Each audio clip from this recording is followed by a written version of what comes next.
Gabriel, por que Deus permite com que nós possamos sofrer ou fazer? Como é que Ele permite que um filho seu possa chorar de dor? Como Deus permite isso?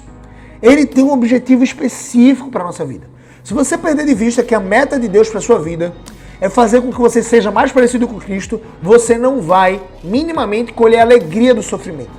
Jesus muitas vezes nos chama a colher a alegria do sofrimento. Ou seja, filhão, você me tem. Você tem tudo. Aquele que está em Cristo deve ter felicidade ou colher felicidade em cada respiração.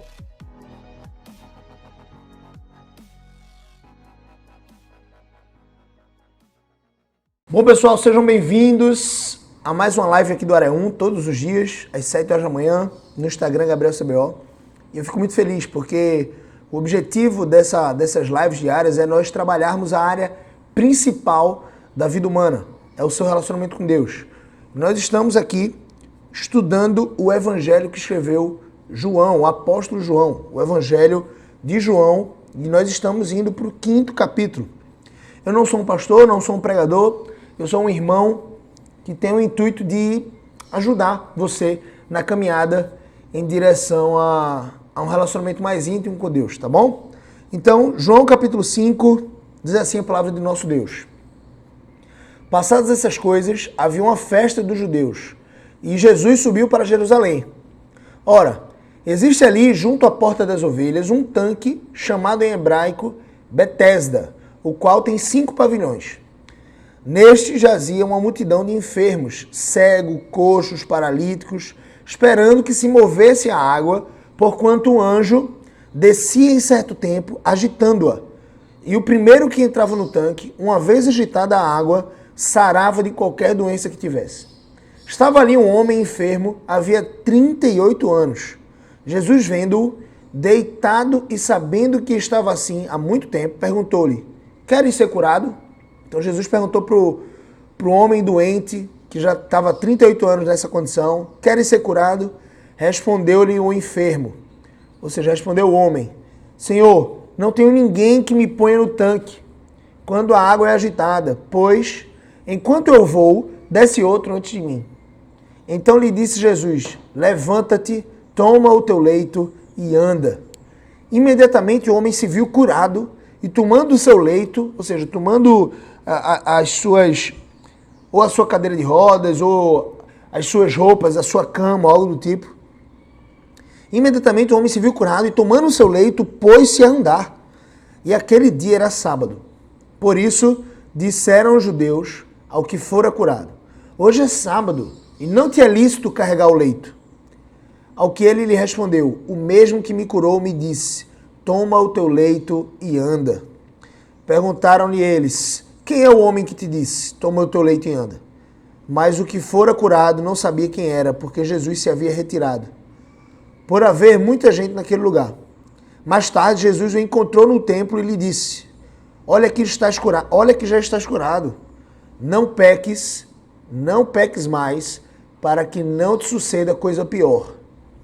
O homem retirou-se e disse aos judeus que fora Jesus quem o havia curado. E os judeus perseguiam Jesus, porque fazia essas coisas no sábado. Mas ele lhes disse: meu pai trabalha até agora e eu também trabalho. Por isso, pois, os judeus ainda mais procuravam matá-lo, porque não somente violava o sábado, mas também dizia que Deus era o seu próprio pai, fazendo-se igual a Deus. Vamos parar por aqui, porque já temos muitos conceitos a trabalhar para esse estudo. O que é interessante dessa passagem é que Jesus cura um paralítico. Ele curou vários paralíticos. A gente vai ver no evangelho, nesse próprio evangelho de João mencionando o fato de que Jesus fez muitos sinais, que Jesus fez muitas curas, as quais nem todos os papiros que existiam, os pergaminhos que existiam na época, seriam capazes de enumerar.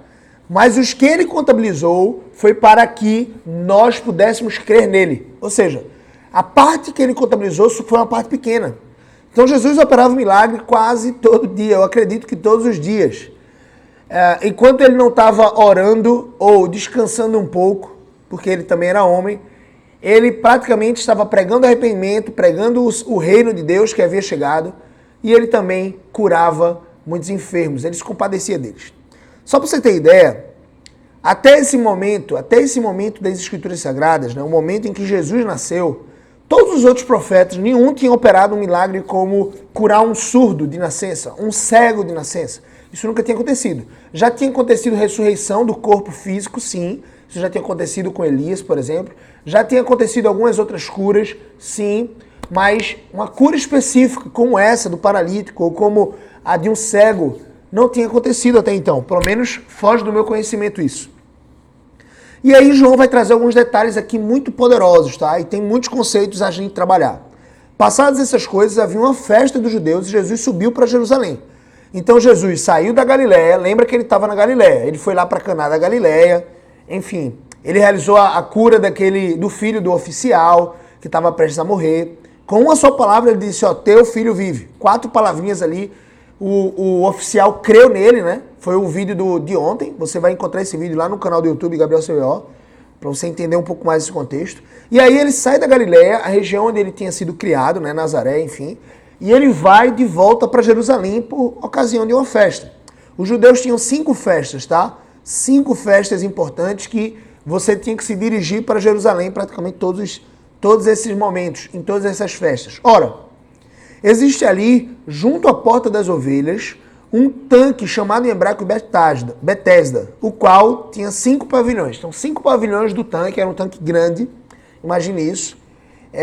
Eu sempre imaginava isso como uma fonte daquelas que tem nas cidades europeias, sabe? Onde as pessoas jogam moeda, mais ou menos isso. Então, eu acredito aqui que era esse tipo de fonte. E nestes ficava uma multidão de enfermos. E João aqui ele coloca não como uma verdade absoluta, mas ele coloca como uma crença. Se era uma lenda, se era verdade ou não. A questão é que as pessoas que estavam ali, elas estavam ali porque elas acreditavam que quando vinha um anjo e balançava, agitava as águas, o primeiro que caísse nas águas era curado. Meu Deus, se eu tivesse 38 anos enfermo, eu acho que eu ficaria já na água lá. Viraria logo um peixe, porque quando o camarada agitasse, eu estava lá dentro. Mas enfim, essa crença motivava as pessoas. Perceba como nós agimos de acordo com as nossas crenças.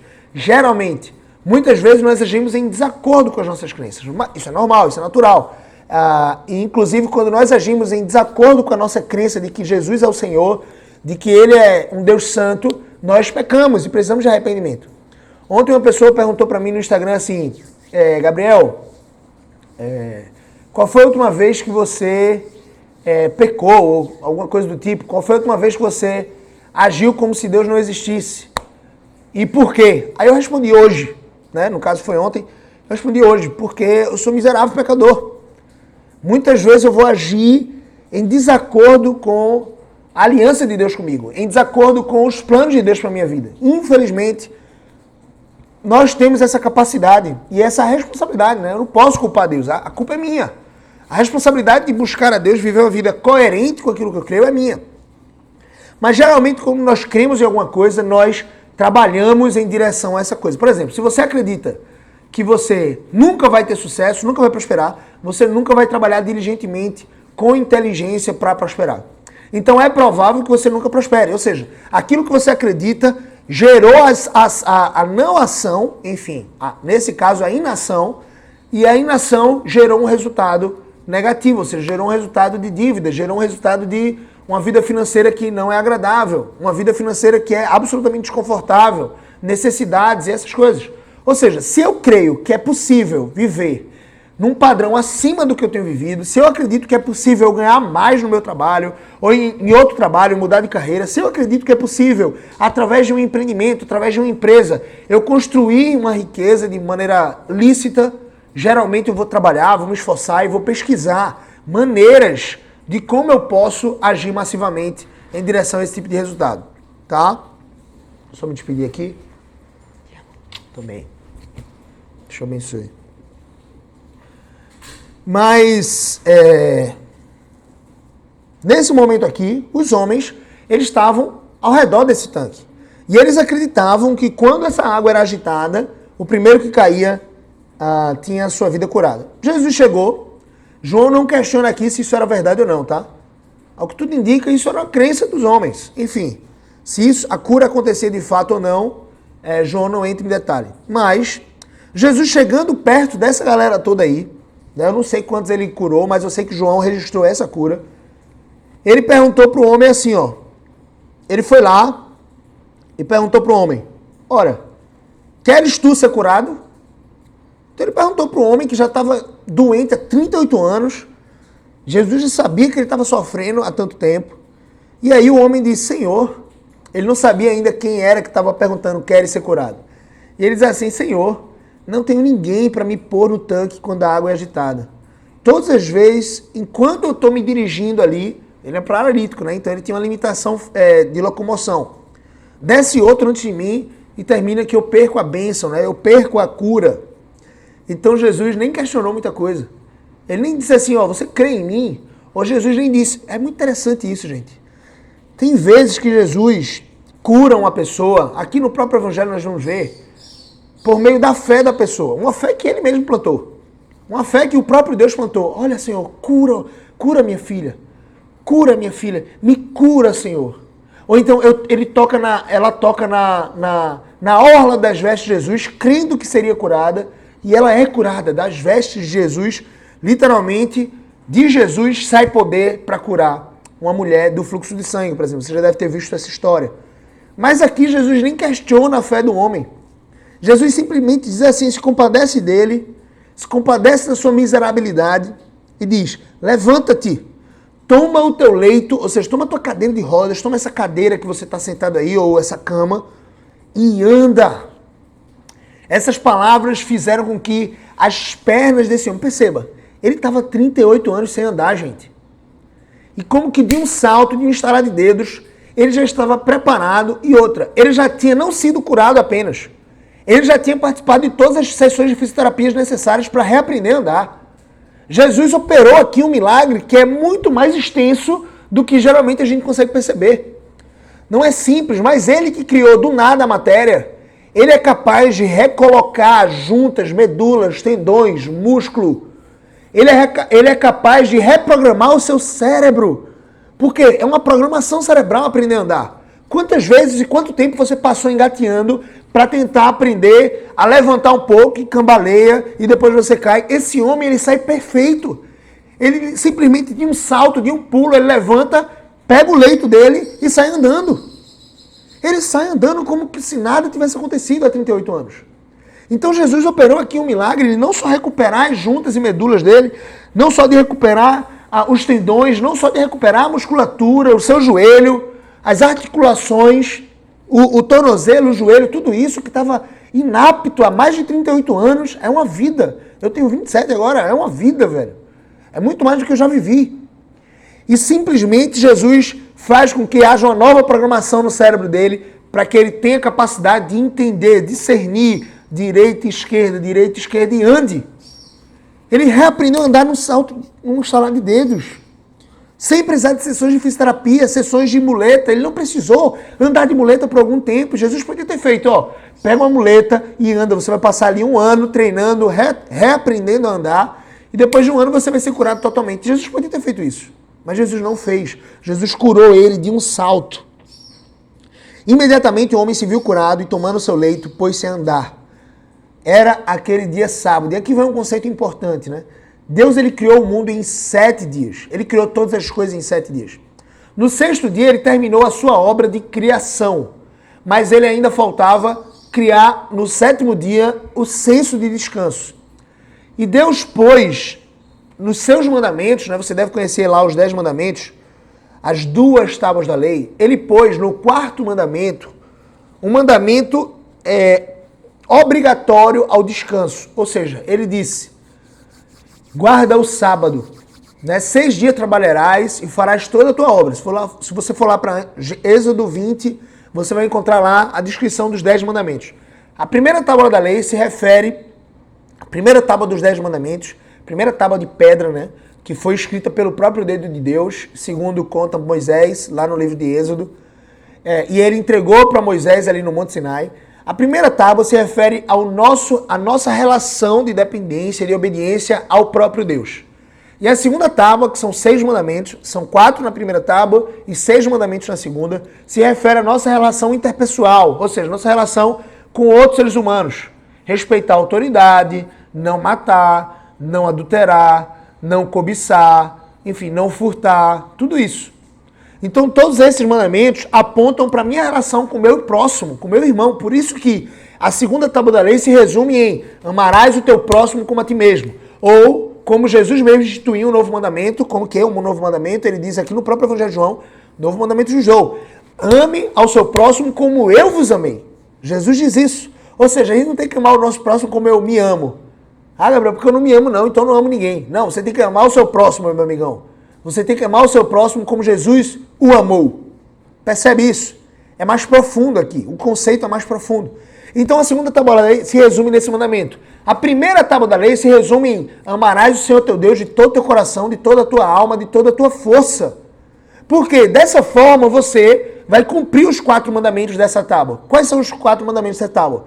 Você não vai tomar outros deuses diante de você, você não vai tomar o nome do Senhor seu Deus em vão, você não vai fazer para você imagem de escultura, ou seja, ídolos esculpidos em pedra, em sabão, seja em que for, o homem tem essa habilidade, né? Ele esculpe os seus deuses, os seus santos, em estatuezinhas. Ele coloca lá na sala de sua casa e acha que aquilo ali vai protegê-lo. Ele mesmo esculpiu aquilo, ele mesmo comprou do artesão. Aquele Deus não tem vida, ele tem olhos, mas não vê. Ele tem ouvidos, mas não ouve. Não é um Deus vivo. Não é o Deus criador de todas as coisas. O Deus criador de todas as coisas disse, olha, você não deve fazer para você coisa semelhante alguma ao que há no céu. Você não deve fazer imagem de escultura.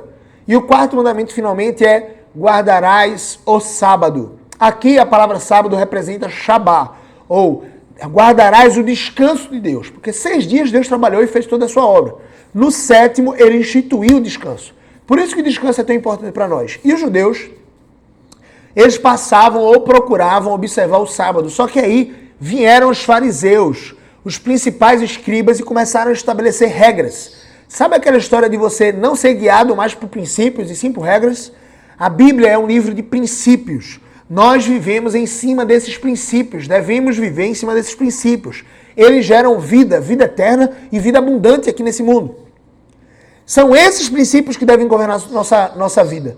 Nós não podemos resumir esses princípios em pequenas regras, ou seja, os fariseus faziam isso. Olha, você não pode dar, porque se você der 10 passos, você está trabalhando e você quebrou o mandamento de guardar o sábado. Se você tomar o leito, ou seja, se você carregar qualquer coisa nas suas costas, você está trabalhando no sábado, você não pode carregar o leito. Você não pode colher no sábado, porque senão você vai estar trabalhando. Você não pode pegar um fruto da árvore e comer esse fruto da árvore, porque senão você vai estar trabalhando. Está percebendo que são princípios, estão sendo distorcidos e sendo tratados como regrinhas? Jesus é muito maior do que essas regrinhas. Geralmente quem estabelece essas regrinhas são pessoas meramente religiosas, meramente comprometidas com as tradições. Eu não estou dizendo que todas as tradições são de todo ruins. Eu não estou dizendo que essas tradições não possam ser zelosas. Só que essas tradições, elas encerram, ou seja, elas concatenam os princípios e dizem assim, ó, se você cumprir isso, você está cumprindo a lei. Ou você está cumprindo uma vida de princípios diante de Deus. Mas não. Perceba, Jesus curou no sábado. Jesus curou no sábado e ele operou um milagre incrível na vida daquele ser humano, daquele homem, há 38 anos sofrendo. Talvez aqui outra pergunta que você poderia fazer é, Gabriel, por que Deus permite com que nós possamos sofrer ou fazer... Como é que ele permite que um filho seu possa chorar de dor? Como Deus permite isso? Ele tem um objetivo específico para a nossa vida. Se você perder de vista que a meta de Deus para a sua vida é fazer com que você seja mais parecido com Cristo, você não vai minimamente colher a alegria do sofrimento. Jesus muitas vezes nos chama a colher a alegria do sofrimento. Ou seja, filhão, você me tem. Você tem tudo. Por isso que eu disse ontem no meu Instagram aqui. Aquele que está em Cristo deve ter felicidade ou colher felicidade em cada respiração. Não importa se você está numa cama de hospital fazendo hemodiálise. Não importa se você está na fila de transplante do coração. Não importa se você está na fila de transplante de rins. Não importa se você está com câncer terminal. Não importa se você está com HIV. Não importa. Se você está em Cristo, Eu não estou dizendo que você não tem que lutar com essas coisas, com os recursos que Deus nos deu através da medicina. Faça radioterapia, faça o que tem que ser feito, tome os remédios que você tem que tomar, vá atrás do governo, caso o governo disponibilize esse medicamento. Tem alguns medicamentos, como para ela, por exemplo, que é 20 mil reais a caixa por mês, né? Então, às vezes, você precisa de recursos, de ajuda de terceiros. Faça uma vaquinha na internet, se mova para isso. Faça o que é necessário para ser curado através dos meios legais de medicina. Mas, no instalar de dedo, saiba e creia, nunca duvide, Jesus pode simplesmente te curar. Ou, se ele não te curar, ele pode te levar para os céus. Ele pode te levar de volta para casa. Percebe? Nós falamos que nós somos peregrinos. Ontem eu mencionei isso. Nós somos peregrinos nesse mundo. Esse não é o nosso país. Esse não é o nosso mundo. Nós somos de outro planeta, gente. E não de outro planeta simplesmente. Nós somos dos céus. Nós somos de outro lugar. Muito maior, muito mais sublime, muito mais alto. Muito mais lindo, muito mais belo. Então, se Deus, aprove a Deus que eu sofra, que não seja por conta da minha irresponsabilidade. Que eu não sofra infarto por não fazer exercícios físicos ou por ter uma alimentação remissa, uma alimentação cheia de frituras, de refrigerantes, açúcar. Que eu não venha a perecer doente, como diabetes, por exemplo, por simplesmente estar sendo irresponsável com as coisas que Deus me deu. A administração da minha alimentação sou eu que cuido. A administração do meu tempo para praticar exercícios físicos sou eu que cuido. Agora, se mesmo fazendo isso, Deus decidir, na sua soberania, que eu vou desfrutar de um câncer, que esse câncer sirva para eu me aproximar mais de Deus, para eu me tornar mais parecido com Cristo, para eu exalar alegria diante do mundo. E o mundo vai fazer assim, ó, ai meu Deus, como pode? Ele está enfrentando um câncer terminal, está em metástase e consegue ser alegre, e consegue colher alegria, e consegue pregar o evangelho, e consegue dar testemunho. Por que você tem que estar alegre? Porque Deus te promete vida eterna, meu amigão. Vida eterna. Jesus é motivo suficiente para eu e você estarmos alegres todos os dias. E a alegria é um estado emocional que gera ação. Eu e você, nós devemos acordar todos os dias prontos para matar um leão, literalmente, para trabalhar, para sermos dirigentes, para amar, para servir as pessoas, para sermos caridosos com elas, misericordiosos, perdoadores, porque Cristo é suficiente para que eu esteja alegre. Você já experimentou trabalhar num dia triste? Você brigou com uma pessoa que você ama e você está lá, cabisbaixo. Aí você precisa fazer 30 ligações no seu trabalho. Você consegue fazer? Sinceramente, quando você está triste, não é o estado emocional ideal para você agir. Então você tem que resumir essa tristeza, você tem que recobrar a alegria, você tem que lembrar novamente daquilo que te traz esperança, Cristo Jesus, que Ele é suficiente para que você seja alegre, para que você seja feliz, plenamente feliz. E você diz, opa, eu vou trabalhar, eu vou fazer o que eu preciso, eu vou agir aqui porque eu estou alegre em Deus. Não estou dizendo que eu e você nós não possamos ser ou colher tristeza. Eu, inclusive, vou trazer uma aula aqui para vocês, uma live, falando sobre como aquele que está em Cristo é ou deve se tornar uma pessoa inabalável. Inabalável. Deus nos chama a confiar nele. E aqueles que confiam no Senhor são como os montes de Sião, que não se abalam, diz a palavra do Senhor. Então, esses que não se abalam se tornam inabaláveis. Veja que coisa interessante. Deus permitiu que esse homem sofresse 38 anos para que ele pudesse conhecer a glória de Cristo. Cristo iria curá-lo depois de 38 anos. Veja, isso era mais tempo do que Jesus tinha de vida. Jesus provavelmente aqui estava com seus 30 anos para 31 anos. Ou se ele já tinha completado 31, ou estava perto de completar 31 anos. Ele tinha acabado de começar o seu ministério profético. Percebe? Esse homem estava doente, ou caiu de paralisia, enfim, como um paralítico, antes mesmo de Jesus nascer. Isso lhe ocorreu para que ele pudesse crer em Jesus. Para que Jesus, através da vida dele, pudesse manifestar os seus sinais. O objetivo das nossas vidas não é a felicidade superficial, é uma felicidade em Deus, para a glória dele. Quando você entende isso, você desfruta de paz que excede todo entendimento humano.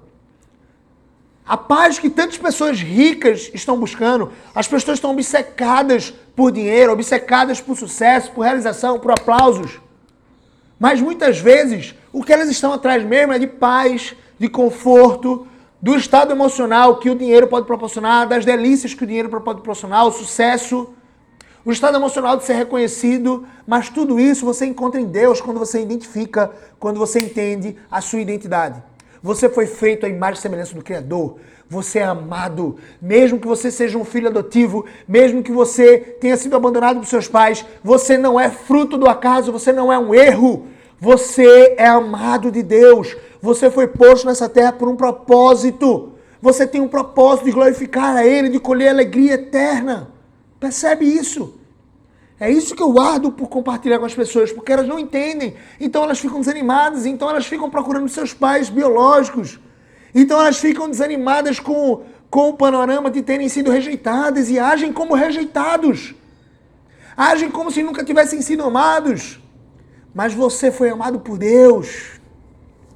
Deus escolheu a sua vida, você não é fruto de um erro dos seus pais. Você só veio à existência porque Deus quis que você viesse à existência. E eu sou grato a Deus por Ele ter criado você dessa forma. O que você precisa entender é isso. Para viver uma vida alegre.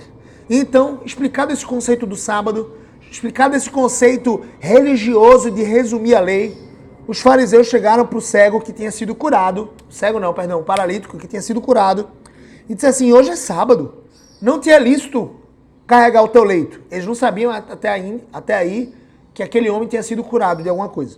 Ele simplesmente estava carregando o leito e os fariseus disseram assim, não te é lícito carregar o leito. Ao que lhe respondeu o mesmo. Olha, quem me curou, eu não sei nem quem foi, me disse, toma o teu leito e anda.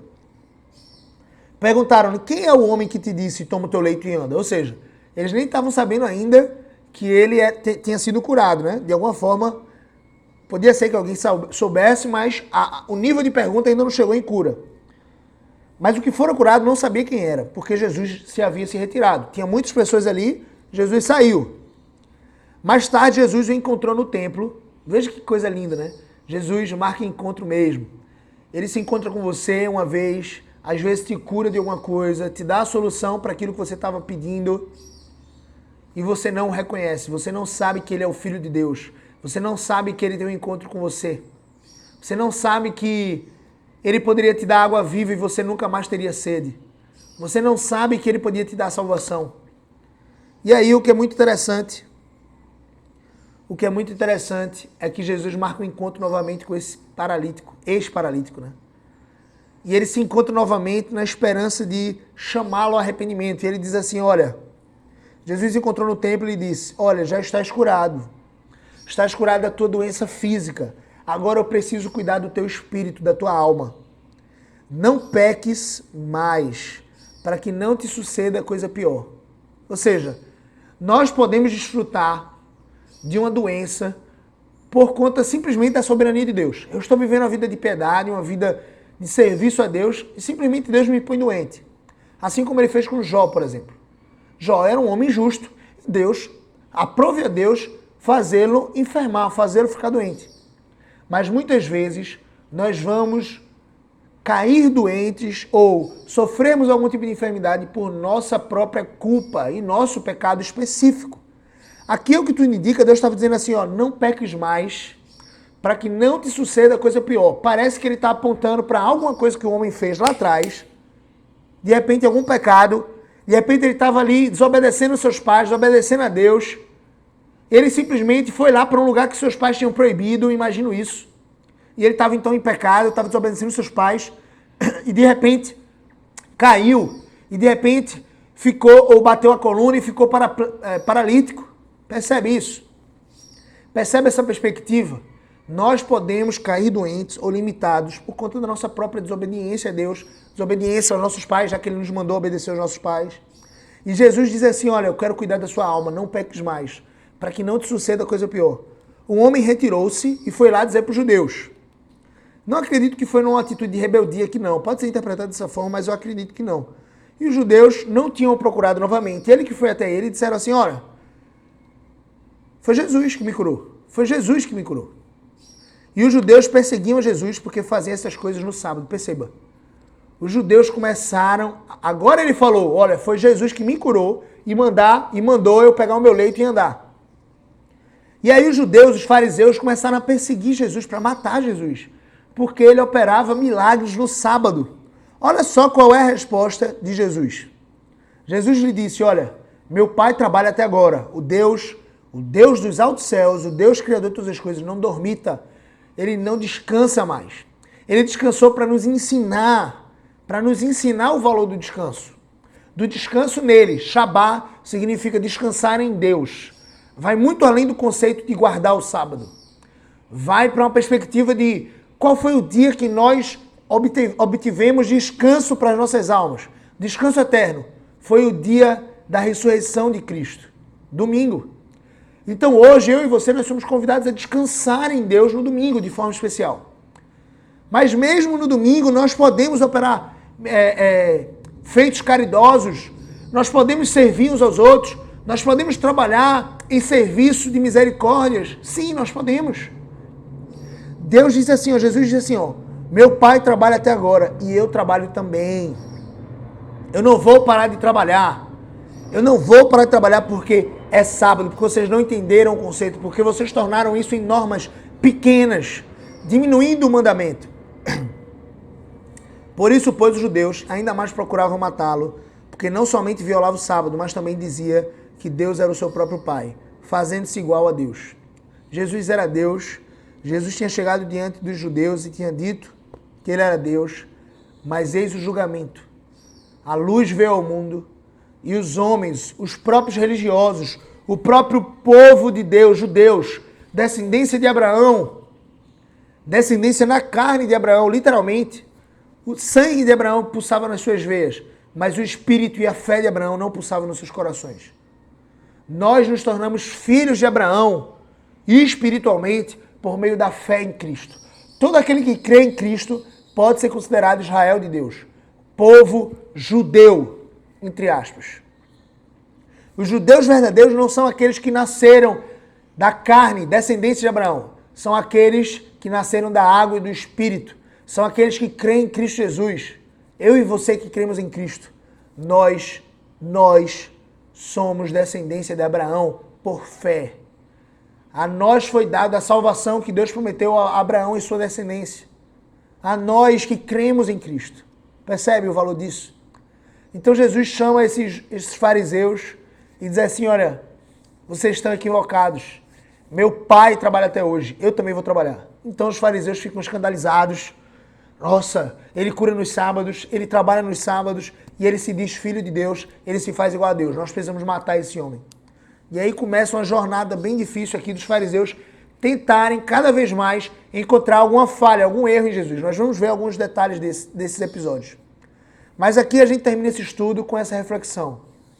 Eu e você, nós somos chamados a crer em Cristo. Ele tem poder para salvar e para curar. Ele tem o domínio de todas as coisas. E ele tem um interesse não só em sarar as nossas feridas físicas, mas também em sarar as nossas feridas eternas da alma. Para que eu e você, nós não pequemos mais. Ah, Gabriel, não tem como não pecar, mas tem como lutar contra o pecado com as armas certas. E uma dessas armas está aqui, ó. Bíblia todos os dias. Quanto mais intimidade você busca no Senhor, quanto mais você lê a palavra do Senhor, quanto mais você se dedica em orar, em ler as Escrituras, em conhecer esse Deus, em se relacionar com esse Deus, mais ferramentas Ele vai te dar para lutar contra a sua natureza pecaminosa. Ok? Vamos orar. Senhor Deus e Pai, eu te agradeço por esse estudo, porque nós trouxemos tantos conceitos, Senhor Deus, da Tua lei, nós falamos das tábuas da lei, nós falamos do quarto mandamento da primeira tábua, que é justamente guardar o sábado, nós falamos que os religiosos concatenaram isso em pequenas normas. Nós falamos, Senhor Deus, que o Senhor age com misericórdia muitas vezes. O homem paralítico nem pediu necessariamente para Jesus o curar e Ele o curou. E fez um milagre tão extensivo, Senhor Deus, de recuperar a musculatura, as articulações da perna daquele homem, os tendões. E tudo isso, Senhor Deus, restaurando um código cerebral para que ele pudesse voltar a andar, mesmo depois de 38 anos sem andar, Senhor. Ó Deus, isso é um milagre tão extenso e nós muitas vezes limitamos esses milagres. Tu tem poder para salvar também a alma, porque o Senhor marcou um encontro com aquele paralítico novamente. O Senhor o exortou, Deus, e disse para que ele não pecasse mal, para que não acontecesse coisa pior com ele. Ó Deus, Tu és um Deus de misericórdia que nos procura para dizer, não peques mais, se arrependa, crê em mim, será salvo. O Senhor é que nos procura, Deus. O Senhor, pela tua infinita misericórdia e bondade. E então o Senhor encerra, Pai. O Senhor encerra dizendo que o Senhor trabalha até hoje. Ó Deus, muito obrigado porque o Senhor não descansa. Muito obrigado porque o Senhor não deixa de agir no mundo, Senhor Deus, de preservar o mundo um dia na semana, por exemplo, para dormir, Deus. O Senhor está o tempo todo atento às coisas que acontecem com o mundo e também com o nosso coração pequenininho. Nos dá fé, nos dá uma vida de diligência, nos dá a entender o real valor de quem nós somos e para que fomos criados, Pai. Para o louvor da Tua glória e nos faz viver, Senhor Deus, em alegria celestial, em alegria plena, em felicidade plena, Senhor Deus, diante do Senhor, mesmo que passando por dificuldades, enfermidades, doenças. Ó Deus, que nós possamos escolher felicidade eterna. Em nome de Jesus, eu te oro por cada pessoa que está assistindo esse vídeo. E eu te peço para que eles sejam alcançados pelo Teu Evangelho. Sejam transformados por essas verdades transformadoras, Deus. Em nome de Jesus nós te oramos. Amém.